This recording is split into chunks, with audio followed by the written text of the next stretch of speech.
선관위 연수원에서 중국인 99명이 체포됐다는 가짜뉴스. 주한미군이 완전히 거짓이라고 밝혔지만 부정선거 음모론자들은 여전히 이걸 받아들이지 않고 있습니다.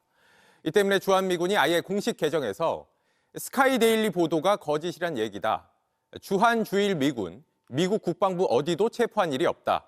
일일이 설명까지 했습니다. 조보경 기자입니다. 스카이데일리의 모든 정보는 거짓이고 미 국방부와 주한미군 모두 이 주장이 거짓이라고 밝혔다.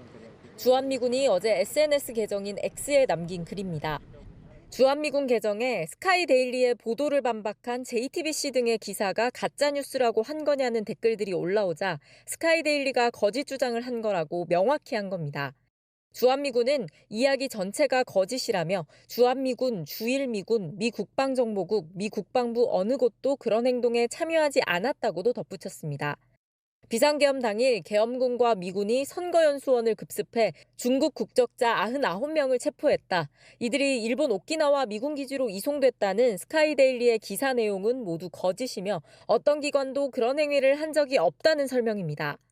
해당 기사는 미군 정보 소식통을 인용했고 주한미군을 직접 언급하지 않았다는 일부 누리꾼의 댓글에 대한 반박이기도 합니다. 주한미군은 이틀 전에 이미 스카이데일리의 가짜뉴스에 대해 공식 입장을 낸 바 있습니다. 또 중앙선관위와 경찰 등 관계기관들도 모두 해당 기사에 대해 사실 무근이라고 밝힌 바 있습니다. 그럼에도 스카이데일리는 체포된 일부가 주일 미군 기지를 거쳐 미국 본토로 압송됐다는 내용 등 추가 보도를 이어가고 있습니다. JTBC 조보경입니다.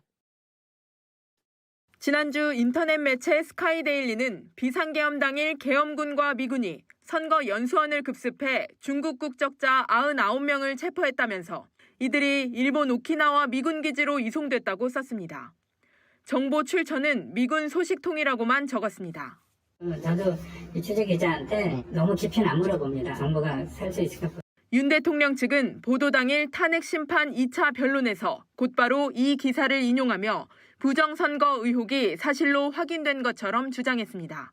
하지만 정작 스카이데일리 측이 인용한 미군은 해당 기사가 완전히 거짓이라고 했습니다. 주한미군 측은 선관위 연수원에서 중국인을 체포한 적이 있는지 묻는 JTBC 질의에 오늘 해당 기사에서 언급한 미군에 대한 설명과 주장은 완전히 거짓이라고 밝혔습니다. 스카이데일리 측에 대해선 국민의 신뢰를 해칠 수 있는 잘못된 정보의 확산을 막기 위해 책임 있는 보도와 사실 확인을 촉구한다는 입장도 덧붙였습니다. JTBC와 통화한 또 다른 군 소식통은 주일 미군 측에서도 오키나와 미군 기지 이송 등 보도 내용이 전혀 사실이 아니라는 입장인 것으로 안다고 말했습니다. 중앙선관위도 오늘 스카이데일리 측과 해당 기자를 공무집행 방해와 명예훼손 등 혐의로 경찰에 고발했습니다. 선관위 측은 해당 보도로 계엄 당일 연수원에 머문 선관위 직원이 중국인 간첩이라는 오명을 입었다면서 언론중재위원회에 정정보도 청구도 했다고 밝혔습니다. JTBC 윤세민입니다. 이런 근거도 없는 가짜뉴스를 기사로 쓴 신문사 스카이데일리를 저희 취재진이 직접 찾아가 취재 과정을 물었습니다. 이 신문사의 대표는 이 계엄 선포가 윤 대통령과 미국 트럼프 당선인 측의 공동 작전이라는 황당한 주장을 했습니다. 심지어 저희 JTBC에 함께 취재하자고 제안까지 했습니다. 오승렬 기자가 취재했습니다. 이 건물 7층엔 스카이데일리라는 신문사가 있습니다. 계엄군이 경기 수원 선거관리연수원에서 중국인 간첩 99명을 체포했고 미군에 인계했다는 기사를 펴낸 곳입니다. 기사 쓴 기자는 사무실에 없었고 신문사 대표를 만났습니다. 익명의 미군 정보 소식통, 누구인지 물었습니다. 저도 이 취재 기자한테 너무 깊이는 안 물어봅니다. 정보가 살 수 있을까 본인이 시정 관리를 해야 되니까 우리는 그 서로 매너잖아요. 하지만 확실한 정보라고 말했습니다.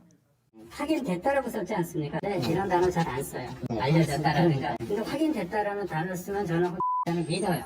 그러면서 계엄은 트럼프 미국 대통령 당선인 측과 함께 펼친 작전으로 알고 있다고 주장했습니다. 지금 미국 정부는 몰라요. 지금 조 바이든 정부는 몰라요. 트럼프 행정부 쪽하고 그쪽 라인을 통해서 공동 작전을 한 걸로 저희는 알고 있어요.